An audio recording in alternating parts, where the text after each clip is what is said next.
Good evening, ladies and gentlemen. My name is Ali Khadra. I'm the founder of Canvas Magazine. Welcome here tonight to Art Basel Miami Beach, to Art Salons. I would like to welcome everyone and thank you for attending this panel. And I would like to also introduce the panelists tonight. We'll start with Mr. Hani Farsi. Hani was born in Jeddah and educated in the USA. Hani Farsy is a leading London-based collector of modern and contemporary Middle Eastern art and European art. After moving to London in 1993, he joined the board of London's acclaimed Donmar Warehouse Theatre. Farsy is currently the CEO of Corniche Group and is managing partner of Le Pacte, a respected European distributor of independent films. For almost 20 years, he has curated and enlarged the Farsi collection, begun by his father, Dr. Mohammed Farsy, who, as Lord Mayor of Jeddah, oversaw a unique beautification program of public art that has left the Saudi city with a priceless legacy. Thank you for being with us, Hani, tonight. And Mona Khazindar, head of exhibitions and collections contemporary art at the Institut du Monde Arabe in Paris, curator of the Department of Contemporary Art and Photography in the Museum of the Institut du Monde Arabe in Paris since 1987. Didn't know that, Mona. Saudi Arabian Mona Khazindar graduated in comparative literature from the American University in Paris and later obtained a postgraduate degree in contemporary and modern history from the Sorbonne. Khazindar has edited the monograph of the Egyptian sculptor Adam Hanein in English, French, and Arabic, and has been appointed co-curator of the first Saudi pavilion at the 54th Venice Biennial, next June. Right. She's also vice president of the Al Mansouriya Foundation for Culture and Creativity, a non-profit cultural foundation which aims to promote Saudi and Arab contemporary art. Before we start the panel, I'd like to thank everyone for being here once again and to tell you that we had received an unprecedented level of interest for this panel online, especially online, being a very international topic, of course. The reason for this is because there hasn't been any amount of sculptures anywhere in the world, public sculptures such as in Saudi Arabia, in Jeddah particularly. I mean, I don't know of anywhere in the world where you have over 400 sculptures, if I'm correct, monumental sculptures, grade A+ blue chip art in Saudi Arabia. This talk is going to be broadcasted, of course, on Facebook, on Twitter, and on Canvas Online as we speak now. Contemporary art from Saudi is also currently represented this week at Zoom Art Fair through the Edge of Arabia's initiative, so I recommend that you go visit if your time allows. And I encourage you to see the show over there. You'll be very pleasantly surprised, which brings me on to the conversation, the topic tonight, as I was pleasantly surprised when I first visited Saudi Arabia, Jeddah, and I saw these monumental sculptures over there. And this is why we're here today. Even, I must say that before we start this panel, and before I start asking you the questions, Hani and Mona, I would like to first have a little introduction on Dr. Farsy, your father, Hani, before we ask you the questions on the sculptures. I'd love to. My father was born in Mecca, the holy city. When he was 5 years old, he visited Jeddah for the very first time, and he was completely taken by the expanse of the sea that he saw there. My father graduated high school in 1955. One of 30 students for the entire Kingdom of Saudi Arabia that finished high school and went on to go to university in Egypt. He went to Alexandria, another city by the sea, and he fell in love with it. And he became an architect, one of the very first Saudi architects. He returned to Saudi Arabia in 1962 and started working for the government. Within a few years, he was the Director General for the western coast of Saudi Arabia for the urban planning. Now, the western coast of Saudi Arabia is roughly the size of the United Kingdom. And he oversaw the master plan for all the major cities there, Mecca, Medina, and Jeddah. In 1972, he was made the mayor of Jeddah. And at that time, when he was the mayor of Jeddah, Jeddah was around 300,000 inhabitants, that's about it. And he was one of only 3 architects. The budget for the very first year was less than $2 million for the whole city. When he left in 1986, Jeddah was over 1.6 million people. And the budget at that time was over $2 billion. part of what he wanted to do in the city was not just plan roads and streets, but he also wanted to leave a legacy of art. We did not have a culture that actually had museums or galleries. And he wanted to bring art into the city itself and have people interact with it. And the art that he chose, which we'll talk about in a little while, some of it was going to be very, perhaps complex, some of it was going to be simple, but the idea was to appeal to everyone's taste. And slowly, when I was a kid, for instance, at school, there, a lot of my classmates and I would like some of the kitschier pieces, for instance, because you can actually understand them. And there were even more sophisticated pieces there as well. So there's something for everyone. He retired in '86, and as you know, he's an art collector, and he's based in Egypt at the moment. At the moment, he's in Alexandria. Yeah, between Alexandria and visiting me in London. I see. So you're based in London, as we said earlier. And I would say it's very interesting to see that in those days, in the early 70s and the 80s, when your father started collecting, of course, being an architect, having a formation in architecture, it's very similar to art. It's all in the same family. But for him to think of, to collect for himself and also to collect for the city of Jeddah, this was unprecedented at the time, except I would think only in Iran. Iran was the only country in those days who used to buy, I mean, during the Pahlavi reign, where they used to buy what Her Majesty Farah Pahlavi was buying also art for the museum, but not as monumental as your father was commissioning the artists. So how did this come about, and how did this... Sure, it was actually a journey if you really think about it, because at the very beginning, the art that my father chose was using Saudi artists, using themes and motifs that were very close to our background. So it was poetry, for instance, it was using local stone, it was using variations on the themes that related to Jeddah. So the sail, for instance, as Jeddah was a fishing village. And as the sword.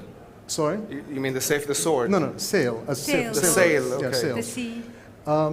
Variations on these themes. And don't forget one thing I should just actually point out. Saudi Arabia is a very conservative Muslim country. So therefore, we have to stay away from any sort of human representation.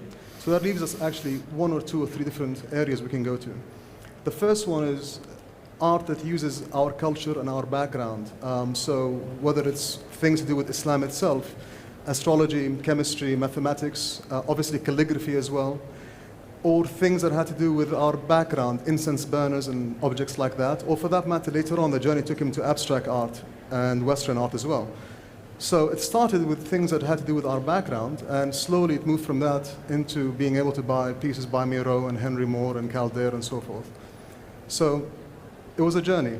And at that time, Jeddah was a very small city, and as the city was about to be planned, it was very clear that we had no street names, and there was going to be a labyrinth of road leading everywhere, and there's absolutely no landmarks. So part of the reason was to build these monumental roundabouts with landmark sculptures that can actually be sort of guidelines and landmarks for the city itself for people to identify with it.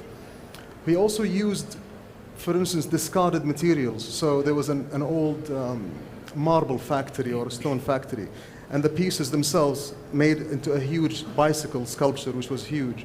There was also the old condenser. We had a condenser which was built by the Turks in 1905. When it was dismantled in 1947, and it still stayed there, my father took those pieces and made them into 3 very abstract modern pieces as well. So some of it was recycled. Recycled as well. Recycled pieces. Some of it was pieces that he actually went and bought himself from the artist. The Vasarely there, for instance, he bought from Vasarely himself. The Henry Moores, he bought from Henry Moore himself over 1 or 2 visits. The Césars were, for instance, commissioned from César himself. So while he was in position, it was a journey. How did the city of Jeddah see all this? I mean, for them to get such high-quality art all of a sudden, it must have been there must have been a clash where people didn't really comprehend what was this meant to be.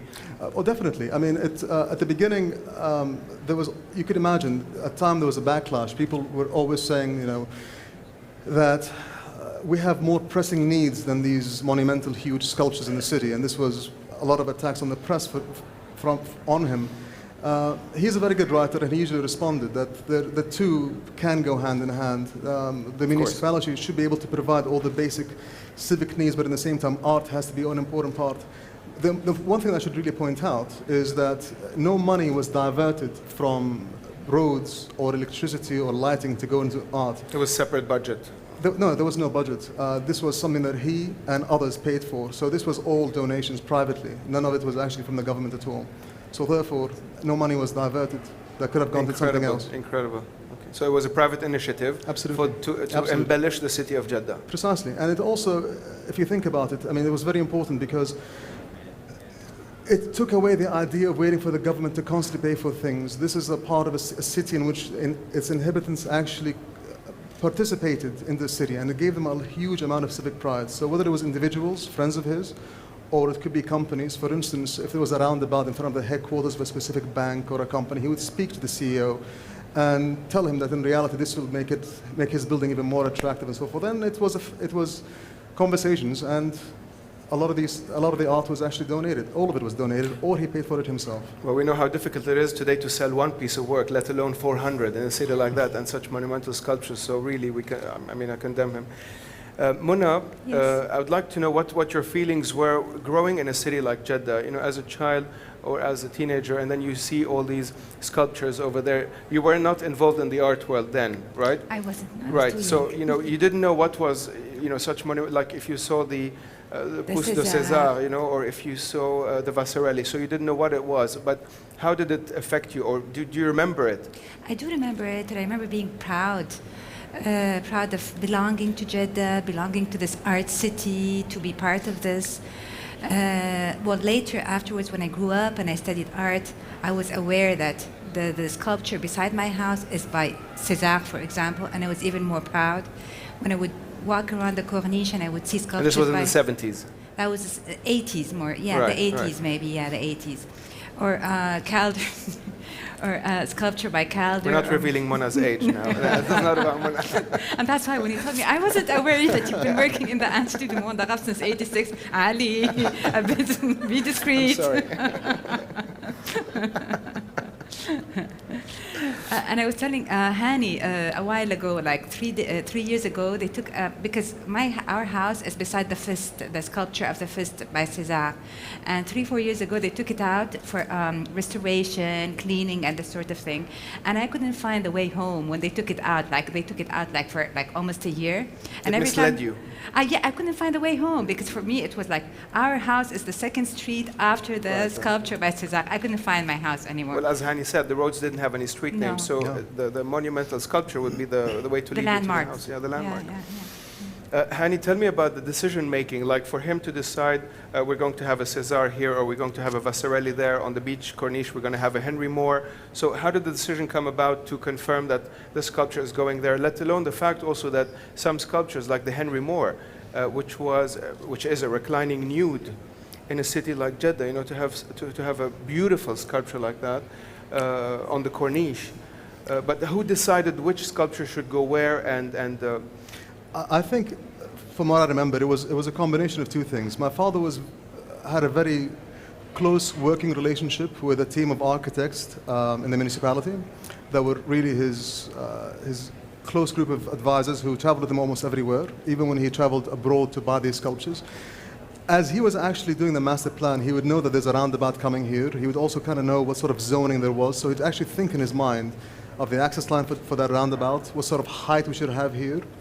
And in some cases, he would commission sculptures to be placed there on purpose. They can also sometimes relate to the geographical location of what's next to them, be it a desalination plant or be it a specific palace. The object itself has to reflect the area that it's actually been built in. The sculptures you're referring to, the Henry Moores and etc., they were smaller in size, so you couldn't really place them in roundabouts. the big roundabouts. They'd be completely lost. So that's where the idea for the open-air museum came about. So in that area, it was very clear that he wanted to create, which is also a very popular place in Jeddah by the Corniche. He wanted to place all these sculptures there. So there was Henry Moore's, the Muro, the Vasarelys also Vasarelys, called there, some of the Vasarelys were all placed there together. And it's a very popular place on weekends. All the kids go there. You can see them climbing on the sculptures and playing around. And It's true, we have some photos also with Absolutely, children yeah. playing around them, yeah. The whole project cost about $150 million, right? I mean, at the time, to commission all these sculptures. You said earlier very quickly that these sculptures were funded by private organizations and no government initiative. So it was all done from banks and all private sector entirely. That's correct. It was the business community of Jeddah itself, my father himself, who paid for it. But don't forget one thing. This was not done over 1 or 2 years. I mean, this was from 72 20 years, till yeah. 86. The other thing to keep in mind is back in the late 70s and 80s, Europe and the US were going through a very, very long recession as well. So back then you can pick up a lot of these sculptures for a fraction of what they are today. I mean, But still, for those it was hundreds of those thousands days, of dollars, perhaps $1 or $2 million per piece. But I agree with you. But it was all through private donations. Wonderful. Muna, how the public, I mean, the general public still is very much unaware of, I mean, this is how we received a lot of feedback from, a lot of the Canvas readers online when they heard about it, that how could this be in Saudi Arabia and how come these sculptures were available since then nobody knew about them, very poor coverage, awareness, documentation. So how do you think, I mean, especially now today with all the movement, the Saudi Arabian art, contemporary Saudi Arabian art movement, Zoom Art Fair, Edge of Arabia, the Venice Biennale participation, how do you feel this, I mean, such treasure that Saudi has in Jeddah, thanks to the ex-mayor of Jeddah, Dr. Farsy, how do you feel that this should really go outside for the world to know about? What should be done? Well, for one thing, the panel we're doing today is one of the things. It's an Sure. important event. It will make it more known. I think also like printing a book with all the photos, the story of this legacy and stuff Hani, like if this you show is me the very book, yeah. important. Yeah. And then I think also if like today most of the people all around the world, they don't know about this, it's because Jeddah is not like a touristic destination, it's more like a religious destination. People pass by Jeddah to go to Mecca and Medina for the Pilgrimage. the pilgrimage. So I think that maybe little by little, through this panel, through articles, through publications, it will become more known. And then also I think the population are going to talk more about it. Like today, the Saudis are much more, they're collectors. We have much more collectors in Saudi Arabia. We have much more people, young students that are studying art. So I think, I mean, all these Saudis are going to talk more about it. They're going to be more aware of it, and they're going to talk more about it abroad. I hope so. And of course, education programs as well. Sure. Right. So, Hani, in your opinion, I mean, besides the fact that you are Dr. Farsy's son, in your opinion, how do you deem this project successful or not successful? How do you deem this project in general? Was it a success in your opinion? Well, I think absolutely. I think what was created in Jeddah was very ambitious, and I think that the locals have responded to it wonderfully. It became a huge part of what the city is about, and it gave it its identity. Absolutely. And it's a wonderful legacy, which I'm very proud. Absolutely. Can I add something? Sure. I think also one of the successes of this is due to the fact that in Saudi Arabia, it's a society where there's segregation. Let's say like men and women, they don't go to the same place in the same time. So I think the fact of creating an open air museum where there is no problem of segregation, where the family as a whole can go out, that was also one of the factors of the success of this project. Absolutely. Hani, did you ever meet any of the artists? Did you have the chance to Yeah, I was meet very César fortunate. I've met César a few times with my father. I met most of them. Unfortunately, I didn't get to meet Henry Moore, but I got to meet a lot of them. And it was wonderful seeing him because this was really his life. Everywhere we traveled to, I went with him to every gallery. I met most of the artists. I saw him sketching a lot of these sculptures himself. Wow. I saw the plans for it. It's a huge part of my life. Incredible. This must have been, you were a very lucky man to see all this happening, honestly, for a city like Jeddah. And I remember you telling me about, I mean, there's one particular sculpture I really like, is I don't know if the pictures showed it, it's like a marble sculpture, like a wavy marble sculpture, La Fuente, right? Is it by La Fuente? Yeah. Which directs to Mecca, to Al-Kaaba. To the Kaaba, precisely, yeah. Yeah, the Qibla. So your father met a lot of artists and from different nationalities, different, walks of life, languages. How did the communication happen between? I think because my father's an architect, it was a lot easier for him. He sketched a lot of these things together, and He sketched a lot of these sculptures himself with them, and a lot of them were actually his own idea. Now, there are two types of sculptures in Jeddah. Some that my father bought directly from the artists, and some that were his ideas, in which he would talk to architects, basically, and together they will design it. So the bicycle, the Qibla, the cosmos. Amazing. So, yeah.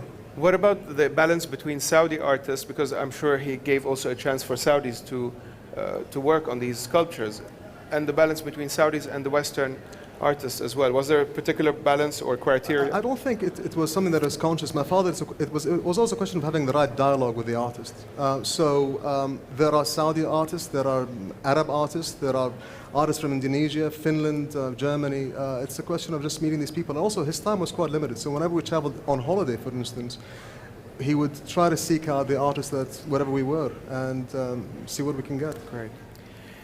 This was the book that Hani published In 91. in 1991 Yeah. as a homage to your father, Yeah. right? You published it, and there's a new edition coming up soon. Yeah. But if the public would like to purchase this book, you can contact us on canvasonline.com, and we'll be happy to send you a copy of this book straight to you. Is there a limited edition of it, or is it widely available? I think there's still some left. This is second edition, right? It's the second edition. It's the second absolutely, edition of it, yeah. And also, there's a new edition coming up. There will be later. a new book, completely entirely new book next year. Right. Perfect. Muna, with the current initiatives today, with what you're working on, especially for the Biennale, is there any, or do you know of any public sculptures acquisition committee, or is there any plan to continue this legacy that Dr. Farsy started in the city of Jeddah or in Saudi Arabia in general for the future? No, in Jeddah, no, there's no initiative or any plan to develop this. But I heard that there will be this initiative in a city, in the King Abdullah Economic City, which is also on the Public Red Coast. sculptures as well. Public sculptures, yeah. Beside Rabic, it's a bit beside the new university, the Science and Technology University. So there's going to be, they're going to commission public artworks. Symposiums or commissioning public artworks such as commissioning at this public caliber. Right. Commissioning public art. This is wonderful. Okay, I think we reached the Q&A session now. If the public has any questions, or rather before that, if Hani would like to add something. No, I'm happy for the questions. Muna? Fine. Yeah. Perfect. Yes, please. There's a question this side. If you can send the microphone. Oh, sorry. Go ahead. Vazi. Go ahead, lady. Please. Okay.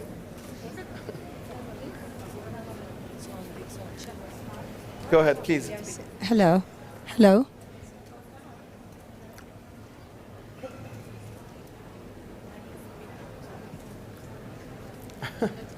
You can go ahead. Ask the question. It's fine if the microphone's working. I would like to know if you know many, not many, but if there are any Arabic artists outside of the Arab world that make as much, that are known as well as the ones that are in the Arabic world.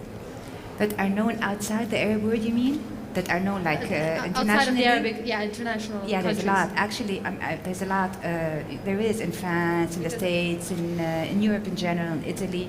And you can find some of them here in the fair. Are you talking about the artists? Sorry, Mona, to interrupt. Are you talking about Yes, because Arab? I know the Institut de Monde has many Yes. Right. collections of those outside of the... We have a permanent collection. Yeah, and we organize also temporary exhibitions of Arab artists that live abroad or live in the Arab world. Yeah, We- that's what I heard. Yeah, That's what I meant. yeah. We do this, yeah. So we organize the exhibitions if they live abroad or in the Arab world. And we have like lots of, we have quite a few living abroad. We have quite a few who studied abroad, who chose to stay abroad after finishing their studies, and some of them, they went back. And what I think, in my opinion, what I think is interesting about their work is that they have assimilated their own That's what I wanted to ask traditions, second. culture, visual culture, as well as the Western visual culture. Yeah. And it's a very successful marriage. Very precise, thank you. You're welcome. Hello. Sorry. First, I have to say, excuse me, I have a bad voice, but I will just add something. It's a comment rather than a question. You know, I am a Saudi and I was brought up in Jeddah, and I did grow up with this art around me, and I've seen it developing, you know, and I've seen the addition, you know, day by day, and I knew, of course, Dr. Muhammad al-Farsi myself. And I have to say is that it was a wonderful trip and experience. At that time, a lot of people didn't understand it, maybe till now. You know, I'm one that the only thing where I was attracted was the beauty, the color, and the concept. And I remember personally speaking with Hani's father, and he always said, we can't bring people to the museum, but we're going to bring the museum to the people, you know. And that was one of the most important concept at that time, is that the concept till now, you know, like concept of museum does not exist, not because of anything. It is just where I would like to take you further back. Saudi Arabia is a very, very young country. Saudi was created in 1932. Everybody has the impression is we're much older than that. We're not. We're just less than 100 years old. And at that time, you know, 32, from that time till today, we had so much, I mean, it was totally a desert. There was no infrastructure. So the main attention at that time was to build roads, schools, hospitals, you know, the essential things for people to have a normal life. Museums and we're accused as well of not having a cultural vision, which is not true again, you know, but we had other priorities at that time. You know, we wanted to build ourselves, we wanted to build our country, we wanted to build other things which were very important for us to live, to have a normal life. When that project started, it was I mean, it was a combination between the late King Fahd and Dr. Farsy, both of them. Our king at that time, King Fahd, he was ahead of his time. He was a very courageous king, and he wanted to make a difference. He wanted to build the country, and he wanted to present it in a very modern, civilized way. And Dr. Farsy had the knowledge and the know-how, and the combination was an amazing combination that turned Jeddah to a beautiful city. Before, I mean, most of these lands, the Corniche, is a reclaimed land. There was no Corniche, but it was all reclaimed land where they were able to do these great projects, you know. And before that, I mean, all the houses were literally up to the seaside, and it was a major, you know, like a major endeavor to do that because nobody was willing to give up their houses. So they have put a huge budget for that, reclaimed the land, built the Corniche. Sorry, so the sculptures came after the Corniche was reclaimed? It was a one plan. It was a one plan. Okay. Reclaim the land, do the project, and so on. And a lot of these sculptures, you know, like as Hani said, they were all from private companies and people, and it was part of it. I remember the sculpture you liked, La Fuente. It's from my ex-husband's family, you know, and I know the story, how it was started and how it was during my time, so I knew exactly how it was, and it was persuasion from Dr. Farsi and a bit of pressure as well, you know. It was a combination, it had to be that way, otherwise, I mean, the concept was not there, you know. And I mean, Jeddah is a beautiful city now, and I think, you know, like eventually I would love to see the continuation of this project, you know. And you remember, Ali, when we spoke at home about about this, you know, about the you know, all the project of the Corniche, and I do hope that eventually we will end up having the new masters of contemporary art, you know, in Saudi Arabia. Thank you, Hani, and thank you, Dr. Farsi. Thank you very much. Thank you very much. Basma, for your comments. Thank you. I have a question, Muna. Yes. Could you tell us a little about education, art education, not just for the private and the very best few, and whether children have an opportunity to connect with other countries through the arts? Well, there's different things concerning education. For one thing, okay, Saudis, they travel abroad, they study art, they take courses, Saudi-based art courses. In Saudi Arabia itself, We are starting also with Canvas and the Mansouriya Foundation. We'll be launching next year the Canvas Art Education Program in different cities in Saudi Arabia, in Jeddah, in Riyadh, etc. We also are starting a new museum program. For example, in 2012, we're going to have a big culture center in the Eastern Coast. It's going to be managed by Aramco, Aramco being our national petrol company. And in this big culture center, not only are we going to have a permanent collection, an art permanent collection and temporary exhibitions, but we're also going to have a children educational art program. So there's different things a bit around the country that are happening in the field of education. It's public, sure, yeah, sure. Thank you very much. Any other questions? Yes. Please. Hi, question for Hani. Mr. Hani, I just wanted to ask, how will you continue your father's legacy and the vision that he had in Jeddah? What are your plans to continue developing the projects there? Well, the one thing that I am doing at the moment is to make sure that the story of what happened in Jeddah actually is told. So we are in the process of writing a new book. We're also in early talks in making a documentary on actually what has happened in Jeddah. And I think it's really important. It's a very unique story, and a lot of people don't actually know it. So these are the first steps I would like to take. Thank you. Mirna, you wanted to ask something? It's fine. Okay, thank you very, very much. Once again, if you'd like to have a copy of the book, contact us and then we'll send you a copy directly. Thank you, Hani. Thank you, Mona. Thank you, Ali. so much. Thank you very much.